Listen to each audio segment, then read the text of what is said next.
Salam olahraga, salam sejahtera, dan salam sehat di masa pandemi COVID.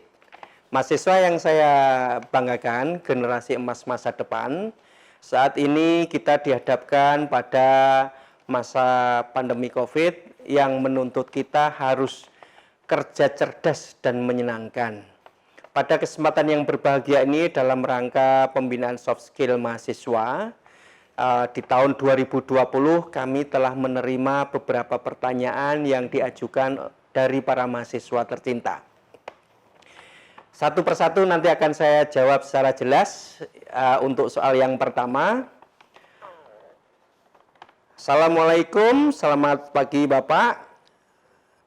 Apabila selama menjadi siswa SMA saya tidak memiliki prestasi atau talenta olahraga, apakah saya tetap bisa mengikuti UKM bidang olahraga? Apakah mahasiswa yang mengikuti UKM olahraga akan dibina oleh pelatih? Ini pertanyaan yang sangat bagus sekali para mahasiswa sekalian. UKM adalah unit kegiatan mahasiswa di bidang olahraga, bidang penalaran, pengembangan diri, dan semua mahasiswa diperbolehkan untuk mengikuti UKM tersebut. Dan kami menghimbau untuk semua mahasiswa harus untuk bisa berkolaborasi, bisa mengikuti UKM yang ada di UNY di bawah koordinasi Bapak Wakil Rektor Bidang Kemahasiswaan dan Alumni. Nah, di UKM tersebut tersedia pelatih-pelatih yang berkualitas. Pelatih ini sifatnya juga menjalankan teorinya Ki Hajar Dewantoro untuk saling asah, asuh. Di UKM olahraga khususnya, banyak mahasiswa yang sudah berkibar namanya, berprestasi, mengharumkan nama di tingkat provinsi dan di tingkat nasional. Banyak atlet berasal dari mahasiswa UNY yang bereputasi di event-event nasional dan internasional. Sehingga jangan khawatir terkait dengan human resource. Khususnya pada UKM olahraga, UNY memiliki fakultas ilmu keolahragaan, di mana banyak atlet-atlet yang saat ini menjadi pelatih di UKM-UKM tersebut. Di samping itu para alumni dengan cintanya UKM turun-temurun dan masih urun rembuk berkontribusi dalam proses pelatihan tersebut.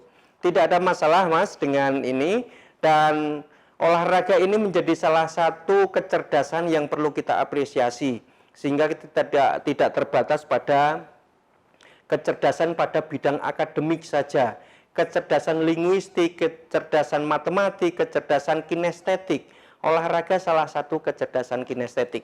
Anak yang berbakat pasti cerdas. Anak yang cerdas pasti memiliki keberbakatan. Sehingga jangan sia-siakan kecerdasan dan keberbakatan ini dibiarkan berlalu. Masa emas untuk mahasiswa ini perlu digali supaya menjadi mahasiswa yang hebat. Gitu. Untuk yang kedua, pertanyaannya adalah, bagaimana cara mengembangkan nilai dan perilaku sportif, misalnya olahraga sepeda, karena biasanya nilai sportif dapat tercipta ketika kita memiliki lawan. Baik, pertanyaan yang sangat bagus dan sesuai dengan nilai-nilai yang dikembangkan Universitas Negeri Yogyakarta untuk UNY, Leading in Character Education, sehingga pendidikan karakter di UNY ini melekat di setiap mata kuliah yang tercermin pada setiap sikap, tingkah laku pada mahasiswa, dosen, staf, dan seluruh sivitas akademika UNY. Nah, perilaku sportif ini menjadi salah satu bagian indikator dari karakter. Kalau kita lihat teori pendidikan karakter, nilai-nilai di dalamnya ada 18 plus. Nah, nilai sportif di dalamnya, sportif itu memiliki daya juang yang sangat tinggi, motivasi untuk berprestasi yang sangat tinggi, disiplin diri, kemudian bertanggung jawab, bersosial dengan kawan yang lain. Ini menjadi bagian untuk menempa diri kita menjadi seorang olahragawan yang berkarakter. Pada olahraga sepeda ini sangat banyak sekali nilai-nilai karakter yang ditanamkan dalam olahraga sepeda. Salah satu contohnya adalah disiplin diri untuk berlatih. Dengan ataupun tanpa pelatih, atlet harus berlatih untuk mencapai target yang sudah ditetapkan oleh pelatih. Nah, dengan demikian, disiplin diri, tanggung jawab diri, etos kerja, komitmen untuk berhasil, daya juang tinggi untuk meraih prestasi. Ini yang ditanamkan oleh para pelatih. Di samping aturan dalam bersepeda itu juga menjadi pembatas untuk bisa menjalankan karakter dengan baik. Sehingga olahraga apapun, satu hal yang perlu kami sampaikan kepada mahasiswa adalah bahwa olahraga menjadi salah satu alternatif untuk karakter building di Indonesia ini. Nation and character building salah satunya melalui olahraga. Kalian tahu bahwa di mana lagu Indonesia Raya ini dikumandangkan dengan sangat hebat dan penuh nilai. Yang pertama ada di upacara kenegaraan, upacara resmi. Yang kedua, upacara penghargaan pemberian hadiah medali atas prestasi-prestasi di event nasional dan internasional. Betapa bergetarnya hati kita di saat terkumandang lagu Indonesia Raya, bendera merah putih berada di paling atas, dan itu menjadi suatu capaian prestasi yang luar biasa, mengangkat harkat dan martabat Indonesia melalui olahraga. Demikian untuk soal yang kedua. Yang ketiga, mohon penjelasan Bapak, mengapa olahraga disebut sebagai bagian dari pendidikan karakter? Mohon berkenan menjelaskan lebih lanjut mengenai hubungan antara olahraga dengan pendidikan karakter. Tadi juga sudah kami sampaikan untuk pertanyaan yang kedua sekaligus menjawab pertanyaan yang ketiga. Yang pertama, kalau kita menggunakan filosofi Jawa, untuk menciptakan karakter pada diri kita itu yang pertama kali adalah mulat sariro hangrosowani. Apa itu artinya? Kita harus berani berintrospeksi pada diri kita sendiri atas apa yang telah kita lakukan. Seberapa besar yang bernilai positif, berapa besar bernilai negatif, kemudian bagaimana untuk perbaikan dan untuk akselerasi pencapaian tersebut. Nah, sehingga mulat sariro hangrosowani. Kita berani berintrospeksi pada diri kita. Di mana grade level kita itu. Karena ajining sariro ono ing busono, ajining diri gumantung ono ing lati. Ini salah satu implementasi untuk pendidikan karakter, bahwa kita berbusana itu menyesuaikan juga panggon papan. Di mana tempat kita berada, di mana posisi kita, dan di mana kita harus berbuat yang paling sesuai. Nah, dan kita orang akademisi, kita bisa dilihat dari bagaimana cara kita berbicara, bagaimana konten yang kita bicarakan, style bicara, dan perspektif kita berpikir. Dan bagi mahasiswa semuanya, kita harus berpikir futuristik. Cara berpikir kita adalah tahun depan adalah hari ini, sehingga kita berpikir bagaimana merencanakan sebuah karya yang besar untuk tahun depan. Kalau itu bisa dilakukan oleh mahasiswa dengan mengetahui who am I, siapa diri kita, maka kita bisa merencanakan 4 tahun ke depan adalah hari ini. Berarti mahasiswa saat masuk menginjakkan kaki di bumi Karangmalang UNY sudah berpikir besok 4 tahun yang akan datang, atau kurang sedikit lagi juga boleh, 3,5 tahun, untuk berpikir kucir yang di kiri dipindahkan oleh rektor di sebelah kanan. Apa artinya rektor memindahkan kucir? Yang kucir dipindahkan rektor adalah mahasiswa yang memiliki nilai cum laude, yang berkarakter dan punya effort, challenge yang cukup tinggi dan memiliki klaster yang lebih tinggi lagi. Nah, berikutnya untuk yang keempat, apakah fasilitas-fasilitas olahraga di UNY dapat digunakan oleh semua mahasiswa? Jika kita menggunakan fasilitas olahraga ada di UNY, apakah akan dikenakan biaya?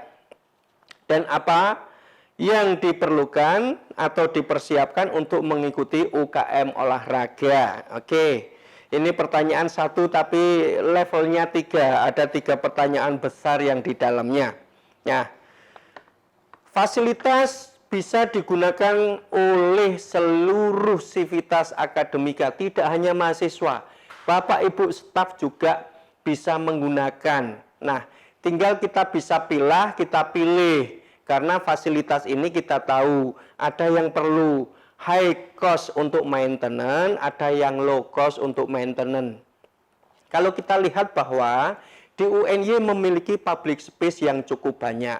Yang paling murah, kalau sambil mau wisata kampus, untuk mengitari kampus di dalam kampus ini kira-kira sudah 4,8 kilometer sudah cukup untuk trekking dari Fakultas Teknik ke LPPM, FWS, FIK, Rektorat, kembali lagi ke sana.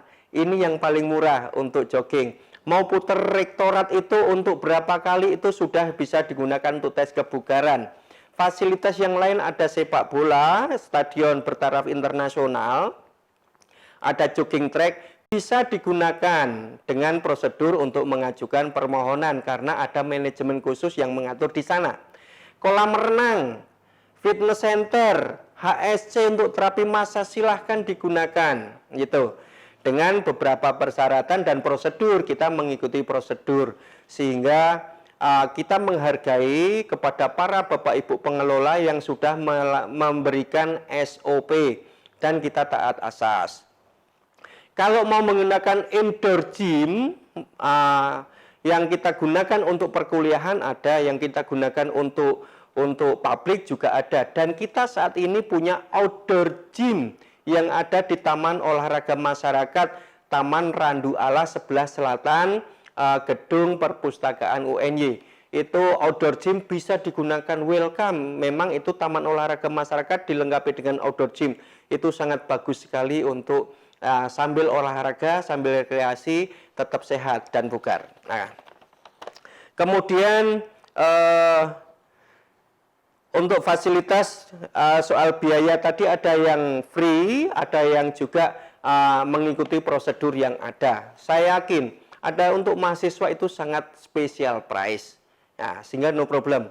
Apalagi UNY dikenal sebagai kampus yang biaya pendidikannya murah sekali. Nah, dan yang ketiga, apa yang diperlukan untuk mengikuti UKM olahraga? Yang pertama, untuk mengikuti olahraga ada syaratnya adalah UKM UNY yang mahasiswa UNY. Mahasiswa UNY pasti punya KTM mahasiswa.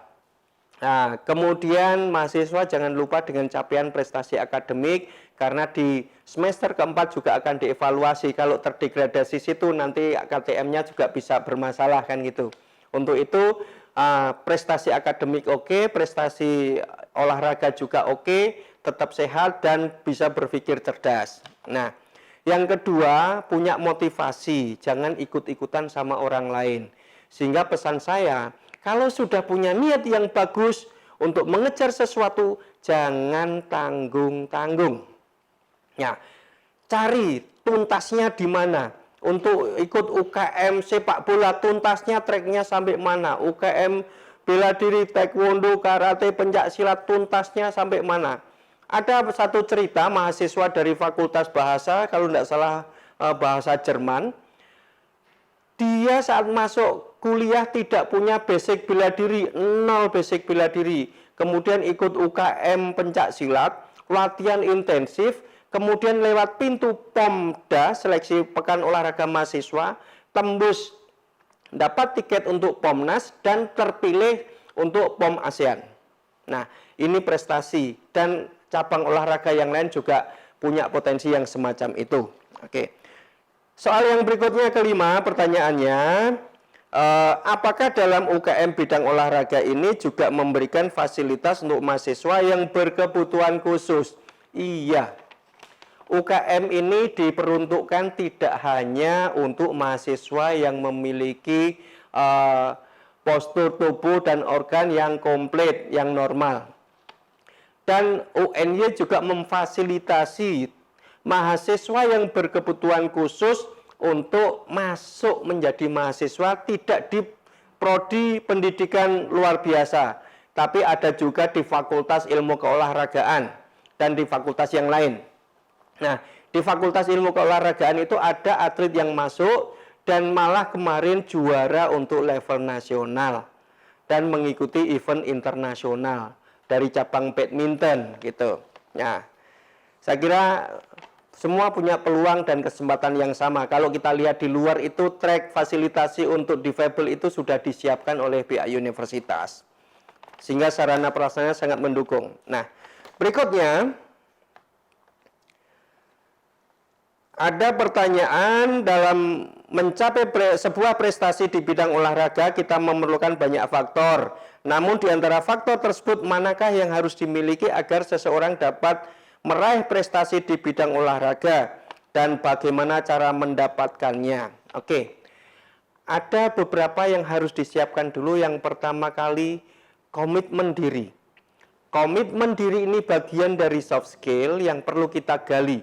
Disiplin diri dan kemauan yang keras untuk bergabung di UKM dan sampai ke prestasi tadi sudah saya sampaikan. Nah, kemudian taat asas. Kalau sudah masuk dalam proses pelatihan, maka pelatih menyiapkan namanya perencanaan latihan, program latihan yang harus dilaksanakan secara tertib, teratur, terukur oleh setiap atlet. Tidak boleh main-main. Kalau sudah ada kata main-main, maka tidak akan tercapai tujuan utamanya. Untuk itu, ikuti prosedur, program latihan yang disiapkan oleh pelatih. Komitmen diri, disiplin diri, dedikasi loyalitas untuk berprestasi, itu satu modal utama.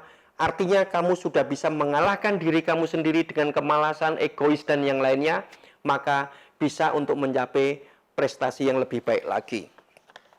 Soalan yang terakhir, yang nomor 7 adalah apa strategi UNY untuk menyalurkan mahasiswanya yang berbakat di cabur sepak bola untuk bisa tembus di klub-klub Liga 3, Liga 2, atau bahkan Liga 1 di Indonesia?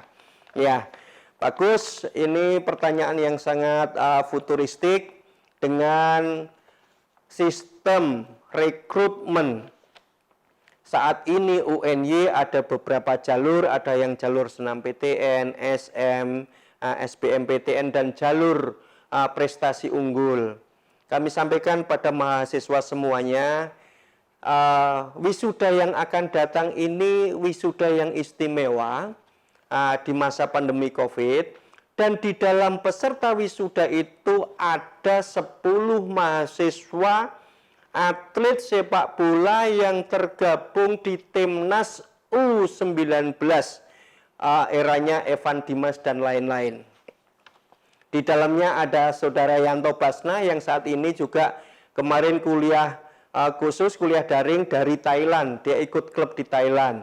Ada Dinan, ada Martino, dan yang lainnya yang tersebar di berbagai klub Liga 1 di Indonesia. Banyak juga mahasiswa UNY yang menekuni sepak bola, juga dari FIK, yang tersalurkan ke klub di Liga 3, Liga 2, Liga 1. Para klub yang ada di Indonesia ini sudah tahu bahwa di UNY ada stok, depo, dapur pencetak atlet sepak bola.